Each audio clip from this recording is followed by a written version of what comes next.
شاہ سعود کے زمانے میں انہوں نے بہت ترقی کی اور بہت زور پکڑ لیا. ان کے سامنے مولود النبی، جس جگہ پیغمبر اسلام صلی اللہ علیہ وسلم کی ولادت باسعادت ہوئی ہے، مکہ مکرمہ میں، اس محل کو کہتے ہیں مولود النبی، جائے پیدائش آن حضرت صلی اللہ علیہ وسلم. وہاں لوگ جاتے ہیں، دور کھڑے ہو کر دعا مانگتے ہیں.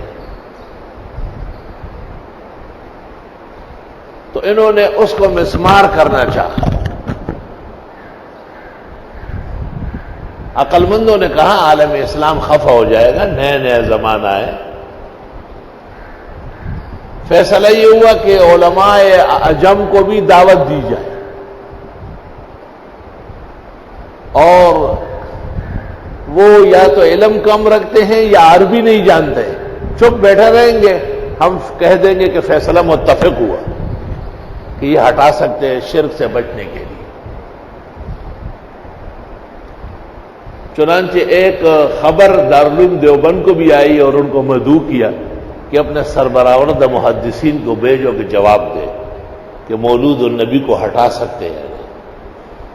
دارالعلوم دیوبند نے معتبر وفد تیار کیا اور انہوں نے خوب تیاری کی. سعودی عربیہ جانے سے پہلے مناسب سمجھا گیا کہ حضرت مولانا انور شاہ صاحب سے بھی مشورہ کیا جائے. جب حضرت شاہ صاحب سے مشورہ کیا گیا اور آپ نے ان کی تیاری دیکھی تو آپ نے فرمایا یہ ٹھیک ہے، آپ نے اپنی جگہ اچھے جوابات دیے، لیکن یہ تو جواب اور جواب الجواب پیدا ہو جائے گا. ہمیں ایسی حدیث صحیح چاہیے جو کسی پیغمبر رسول اور نبی کی جائے ولادت ہو اور وہ عبادت گاہ ہو، تاکہ وہیں کہ وہیں منہ بند ہو جائے. اور حضرت نے نسائی معراج سے ایک حدیث پیش کی جو علی شرط شیخین ہے.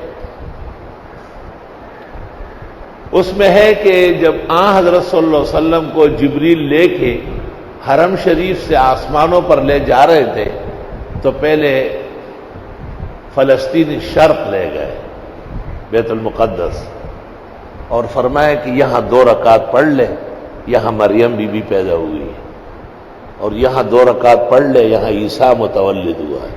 شاہ صاحب نے کہا یہ روایت پیش کر دی اور فرمایا کہ اچھی طرح راوی سمجھ لو یہ بخاری اور مسلم کے ہیں، ان پر کوئی کلام نہیں. چنانچہ جب یہ روایت شاہ سعود کے دربار میں مولانا شبیر احمد صاحب عثمانی نے کھڑے ہو کے پڑھی تو آپ نے اپنے علماء کو کہا تم تو کہتے ارے اچھا ہم نہیں جانتے، اب کیا کرو گے، یہ تو اور پختہ ہو گیا. ہر بے شک گمان مبر کے خالیز، شاہد کے درو بلند نہ ہفتہ بادشاہ.